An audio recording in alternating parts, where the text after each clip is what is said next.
Do you ever find yourself feeling stuck or avoidant or worrying about being perfect in your business in a way that you feel like is keeping you from moving forward? I think there's a lot of people that struggle with this. I know I have in the past. Sometimes I do, many times throughout a single day. So if that's you and you're a crochet business owner, we're going to talk about why that happens and what to do about it, how to move forward and to get unstuck in your business. So welcome to today's episode of Crochetpreneur Business, Crochet Business Chat podcast. My name is Pam Grice. I'm on a mission to help 100,000 makers build financial freedom through crochet. And yeah, I'm sorry. I seem to, my words are a mess today. I just let the dog out and I ran in and realized it was time to start the podcast. So I'm a little bit discombobulated, but I'm happy that you're here today. If you are watching us live and you're joining us live for the podcast, welcome. I'm happy to have you here. If you're watching on replay, be sure to say hello in the chat. And how about we talk about our defense mechanisms and our trauma responses and how they show up in our businesses. Good morning, friends. I see in the chat. Let's see, Kathy's here, Christine's here, Elizabeth's here. Welcome. Happy to see you all. Oh my gosh, we're here from all over the country or all over the world. Exciting. All right, happy to have everyone here today. Let's talk about getting unstuck. So as we chat, you might feel like, wow, this is going a little deep for crochet, isn't it? This feels a little personal. And it is, because you're a business owner and you're a pivotal part of your business. Your business isn't just about crochet. Your business is about you and your heart and how you operate in the world and how you want to show up in your business. And the way that we respond to doing hard things is a personal thing. And the way everyone shows up in their business is going to look different. But I want you to learn today, as we work together, how to identify maybe hidden behaviors or hidden beliefs that are keeping you stuck and that are actually sabotaging your success, sabotaging your ability to make profits in your business. And then we're going to talk about how to make a shift and do something different. So first, let's talk about how self-sabotage, what that looks like in business. So there are a few things that you can look at your own behaviors and how you operate day to day that will reveal the reality of what's going on. So the first one is procrastination. Procrastination / avoidance. So I am an avoidant type of person. If something doesn't feel fun, I don't want to do it. And so I will find every excuse not to do it. And typically that looks like a nap, or it looks like seeking adventure. And so I will just do something else. I will even revert to like cleaning the windows to keep from having to do something hard in my business. And I know that about myself. I know that I'm a procrastinator. I know that I'm an avoider. And so when those things pop up for me, I know to pay attention and to go do something different, and to actually move forward in my business. So that's the first one. The next one is perfectionism. Raise your hand or say me in the chat if you struggle with perfectionism, if you've ever heard yourself say, well, I just need to tweak it a little bit more before I launch it. Or I want my website to look perfect before I tell people how to find me. I just need to edit this photo and get it just right before I publish this listing. All of those things are interfering with your ability to make money, because if you're not putting it out there, no one can buy it. So if you struggle with perfectionism, or maybe you don't call it perfectionism, maybe you call it, I want it just right. Okay, that's perfectionism. If you struggle with that, that is self-sabotage. The next one is undervaluing yourself. So this could look two different ways. It could look like underpricing your products because you're afraid that other people don't value what you do, so they won't pay for it. Or it looks like saying yes to everything because you're not undervaluing your product, but you're undervaluing your time and energy. And so every time an opportunity shows up, because maybe you have a scarcity mindset, or maybe you feel like you have to be desperate for work, that you say yes to everything, even the things that don't feel good, even the things that raise red flags for you, you say yes. Those are ways that we undervalue ourselves. The next one is avoiding marketing and visibility. So if you are the type of person who stays hidden in your business, you don't want to do social media, you don't want to show up face to camera in your reels or in any part of your business, if you don't want to model your products, if you don't, which I don't model my products either. I pay somebody else to do that because no. But I do show up here for you, and I show up on my social media. I don't want to, but I mean, I want to show up and serve you, but I don't want to show up and be on camera. But when we avoid marketing, we don't want to be salesy. I don't want to be salesy is another way we self-sabotage. And when we don't show up and become visible and be the face of our brand, we're also sabotaging our ability to grow our business and to be successful. Let us see, this is the fifth one, is over researching and under executing. If you are the person who consumes all of the free content, you sign up for all of the opt-ins, you watch all of the YouTube channels, you follow all of the marketing specialists, you do this, you're over-consuming all of this information, and it's actually creating confusion rather than giving you clarity, and then you're not executing. It's the executing that will bring that clarity. So if you find yourself to be, this is those lifelong learners, people who love to learn, and also people who are perfectionists and want to get it just right, they find themselves over-researching and over-learning to the point of overwhelm. And so let's take a look at that. And if you find yourself over-researching and under-executing, this is something to take a look at and to pay attention to. And the last one, symptoms of what self-sabotage looks like in your business, is constantly shifting direction. So you're not giving your business the time it needs to begin performing.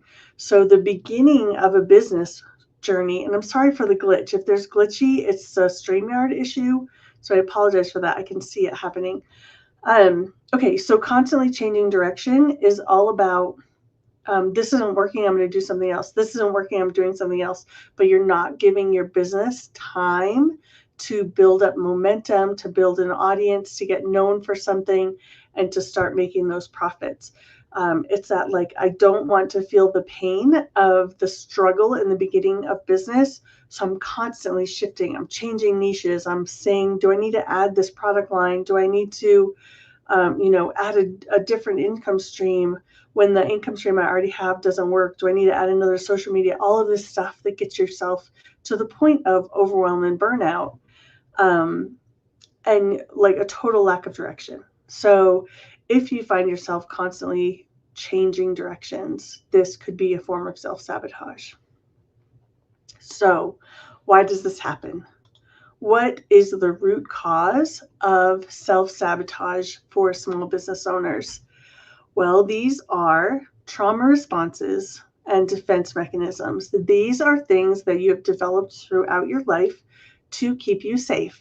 Some of them are automatic, so they're your nervous system trying to protect itself. And then some of it is learned behavior, because you've learned, if I do XYZ, I won't feel the pain of whatever it is. So like I said, for me, avoidance is my number one. Like, I don't want to struggle with that. I don't want to feel the pain of that. I don't want to take the risk. So I'm going to go take a nap instead. So for you, it might look very different. So there are sort of four of these, what's the word I'm looking for? Innate ways that our nervous system works when faced with a threat. And a lot of times in business, doing something scary, doing something we don't know we're going to succeed at, doing something that feels risky is seen by our nervous system as a threat, right? And so it goes back to any sort of big or little t trauma that we've experienced in life. How did we respond to that? I'm going to do that just automatically. All right, so that's called fight, flight, freeze, or fawn.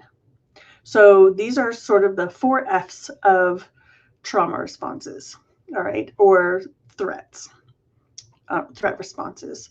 So fight can look like control issues. It can look like overworking, and it can look like burnout. So because you are fighting, because you are working so hard to ensure that you're going to be successful and you are not going to let them, see you struggle. I will do everything I can to ensure that I don't have to feel this pain. That's what fight looks like in business. So if you find yourself being a control freak, raise your hand. I'm a little bit like that too. More than a little bit. Okay, so if you find yourself being a control freak in your business, this is usually a fight response. All right, so it's that I'm going to take care of business because I don't want to feel the pain of, the struggle. So the next one is flight. So what does flight look like? Flight looks like jumping from idea to idea. It looks like avoidance. It looks like being scatterbrained or distracted. Now, some of this could be sort of internal processes of your brain. If you're, someone who has ADHD or something like that, and you're just always jumping from idea to idea, this could be an ADHD response, or it could be a defense mechanism. Only you can know, and so you're going to have to do some of that self-reflection to figure that out. Let me get that off my screen. So that's flight, jumping around, doing this, doing that, not staying the course, not staying focused, not moving yourself toward a goal. The next one is freeze response. Now, this is the one like, deer in the headlights sort of response. It looks like analysis paralysis of I don't know what to do, so I'm not going to do anything. Or I'm going to continue analyzing until the problem goes away, which typically never happens. The problem going away in business looks like the business fails. And then you don't have that problem anymore. You don't have to work on that thing. And we don't want that result for you. So recognizing I'm having a freeze response because this doesn't feel good. This feels risky. This feels scary. People have this a lot around their social media marketing, and they're showing up on screen.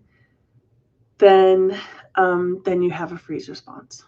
Okay, and the last one is fawn.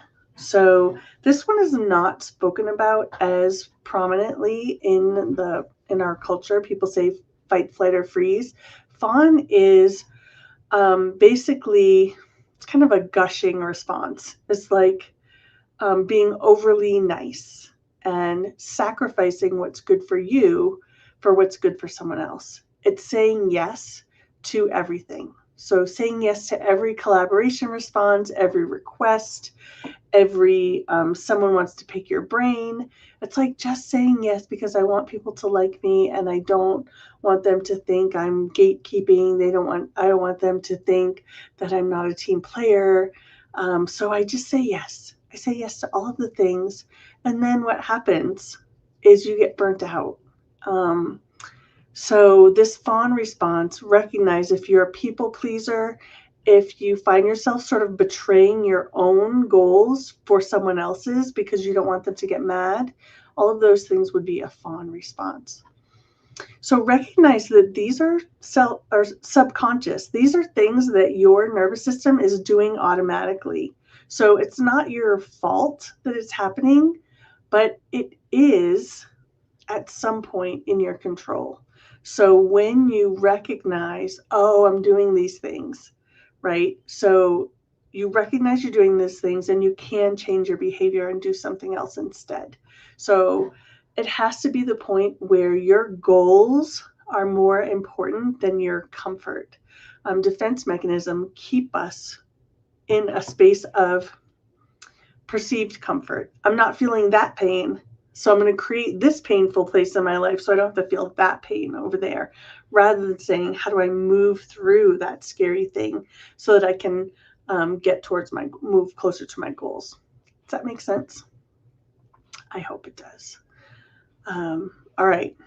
So that's the root cause of these self-sabotaging behaviors. So what's the cost? What is this doing to you in your business? Well, the cost is you're limiting your ability to make profits in your business. You're limiting your ability to grow in your business. So you're keeping yourself hidden. You're playing small. People are not finding you because you're not marketing yourself. And you're increasing your chances of reaching burnout and your business crashing and burning. So this is a big no. Like, we don't want that. Recognize, when I choose lower profits, limited growth, and increased chances of burnout in order to avoid showing up on social media, it really is not a great trade-off, right? So if we could just see it for what it is, as like a really bad deal, maybe we could start changing the behaviors that surround what we're doing in our business.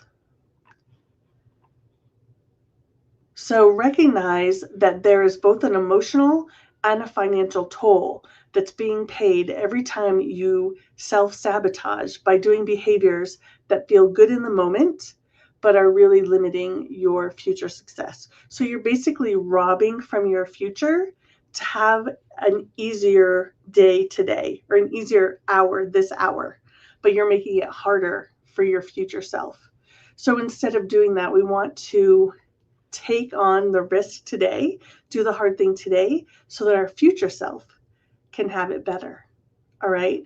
Because life doesn't get easier. Trust me. When you get older, everything is a little bit harder. So when you do the hard things today, your future self is going to be so grateful that you laid the foundation, that they can take it easy because you did the hard thing today. I don't know if for you looking at that, it feels like a really great payoff, but I'm telling you, from this side of 60, it's totally worth it. So what to do? What to do about the self-sabotage that you maybe experience in your business? So like I said, understanding what you're doing is the first step towards changing your behavior. So self-awareness is the first step. Start paying attention to when you're making excuses, when you're saying, oh, I just need to make it a little bit better, when you're over researching things and under executing things, when you're procrastinating, all of those things we talked about in the beginning.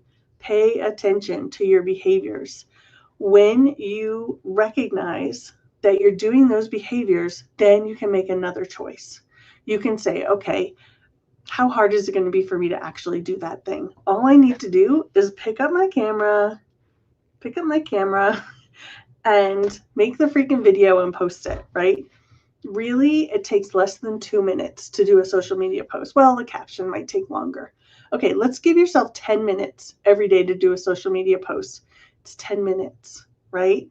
And every post is taking you closer to your future. How long does it take to do a blog post? A couple of hours, maybe. How long does it take you to list something on Etsy and then market it? Pin it to Pinterest, right? Schedule it out to Pinterest. How long does that take? 30 minutes, an hour. When you do those things, rather than going to those self-sabotage behaviors, you're moving day by day, minute by minute, closer to your goals. So not self-sabotaging, but self-supporting. All right. Something you can do is journal. If you journal when you get into a place of self-sabotage, you can start to uncover what's really going on. Ask yourself, what am I afraid of? That's typically the question that's going to get you where you need to go. What am I afraid of? And what's the logical conclusion? If I'm afraid to post on social media, that means I don't post on social media. That means I don't have any visibility for my business. That means nobody knows that I have anything to sell. That means nobody buys anything. That means I don't make any money. That means my business fails. Okay. That doesn't sound like a great deal. Okay, so follow that logic of the decisions that you're making from day to day and minute to minute, and you can start to shift those and say, okay, well, if that means if I don't do this post, that means, butterfly effect down the road, my business fails. I'm going to go ahead and do that social media post because it's more important to me to build that success for my future than it is to be comfortable in this moment. I hope that you can own that. Try some safe experiments. That means do something different today and just see what that looks like. So, okay, I don't want to get in front of my video camera today, but maybe I'll take a video with my hands crocheting, or maybe I'll do a voiceover of some B-roll where it's not my face, right? Those kinds of things. So baby steps into what you really need to do in your business. So we call those safe experiments. So we're going to experiment little by little by little and get some success, rewire our brains, and do another thing that's a little bit harder, a little bit harder, a little bit harder. Next is mindset shifts. So work on asking questions like, what if I believed I was capable? What if I believed I would be successful? What if I believed that people do want to hear from me? What if I believe that people do value the things that I make? Whatever it is that you're telling yourself, the lie or the excuse that you're making up, shift that, reframe it, and maybe do some affirmations around that. That could help. And ultimately, if you recognize that I'm operating 90% of my day out of trauma response, it might be time to seek therapy, to seek coaching, to seek a supportive community. So it might be time to reach out for help. We isolate ourselves so much in the handmade industry that maybe it's time to reach out for some accountability or some emotional support, or ultimately healing to work through those things. So there's no shame in that. That's a strength response to actually ask for help. So in the end, you're not broken. If you find yourself self-sabotaging in your business right now, you're just protecting yourself. And protecting yourself is a good thing. But sometimes we're protecting ourselves from the boogeyman that doesn't really exist. Okay, so recognizing I'm making up that this thing is scarier than it really is. So I want you to take one small action today, whether that's raising your prices, whether that's posting a reel or sending an email or listing a new thing and marketing that in your shop. Do one small thing today to move past whatever it is that's keeping you small and keeping you stuck. Here, I'm going to put this up here. So check out the link below in the description of this video or in the show notes or in the blog post for a link to the Unstuck journal. If you enjoy journaling and if you want to really delve into what's keeping you stuck or keeping you self-sabotaging, the Unstuck journal can help you do that. And you can just click that link and get a link to go purchase the Unstuck journal from Crochetpreneur. And then if you recognize maybe you need coaching, maybe you need a framework to follow to get you where you need to go, and you need a really supportive community, you can get on the wait list for Crochetpreneur Business Academy 2.0, which launches this September. I'm working with my clients and my team to rework the offer of Crochetpreneur Business Academy because the world has changed. And our response to that as business owners needs to change as well. So we're totally revamping the Business Academy. We're keeping the framework because the framework is tried and true and unchanging. But we are changing the way that we support our members. And we're going to brainstorm lots of ideas on tomorrow, actually, on a roundtable call. But if you're not part of the Crochetpreneur Business Academy, or if you had been in the past, but you're not now, and you want to get on the wait list, go ahead and do that. I believe the link is in the description. If not, it's crochetpreneur.com/waitlist. And you can learn all about that there. And before I check the chat and say hello to you all, be sure to like this video so that more people can know that we're here and we're talking about hard things. Subscribe to Crochetpreneur YouTube channel so that you can get more crochet business tips. And leave all your comments, because that helps as well. And share us with a friend. If you have a friend who doesn't know about us, go ahead and share the channel. I appreciate that so much. All right. Let's see. Perfectionism. Elizabeth says, perfect is the enemy of progress. It's really true, because we are human and we're never going to get it perfect. And if we wait to get it perfect, we're never going to move forward. Christine says she's a control freak. Me too. We are going to work through it together. Let's see. Oh, Amber's here. Amber said, thanks for this. Being aware is half the battle. This is really helpful. So glad you're here. Sunflower Stitch said, these random ads are a jump scare. Can I turn them off? I don't think so. Because I'm not seeing what you're seeing. I'm not really sure what's happening. If it's just adding an ad in between, I'm just talking and an ad pops up, I apologize for that. I do have ads on my site so that I can get paid for the time I spend here and the time that I'm helping you all. Paid pennies, but still paid. So I apologize for that. The only way to turn that off is to get YouTube Red, which I'm not really sure how much that is, but it eliminates all ads. It's a monthly, you pay YouTube monthly and they don't show you ads. Let's see. Is it possible to be a couple of these? I seem to roller coaster a couple of these modes. Yes. Okay, and what I shared were just 6 defense mechanisms. In reality, there are dozens of defense mechanisms that you could choose from, and we all have many of them that we use in our lives depending on the situation. So some people use humor, some people use blame shifting, some people use alliance gathering. There's a whole realm of defense mechanism inside Crochetpreneur Business Academy. We do walk people through the list of defense mechanisms so they can recognize, which of the ones they particularly have. Let's see. I have quite a lot of these. I seem to roller coaster. Oh, wait. I have been quite a lot of these. I feel I also have a fear of success. Yes. Question yourself about that fear of success. What does that mean to you? Oftentimes that'll go back to a money mindset issue. Like, people who are successful are bad. People who are successful are greedy. People who have money are bad, bad people. They don't help others. They hoard their money. They only care about money. All of that stuff that we're taught when we're younger, and we internalize that. So maybe check in with that. What does it mean? Could it be that you're afraid people are going to judge you if you're successful?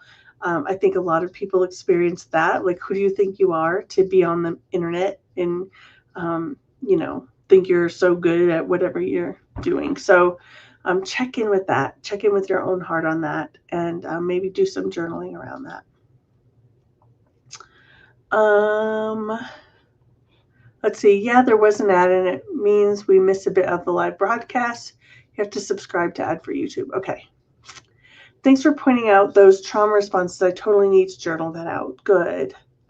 Yes, definitely being perceived. Yeah, that's one of my hardest things, is that whole, and I'm just really learning about this and my own distaste for being perceived. And so if you're showing up on the internet, people are going to see you. People are going to recognize your positive attributes and also your faults. And so everything you see in yourself that you worry about, you're going to worry that other people are seeing those things too.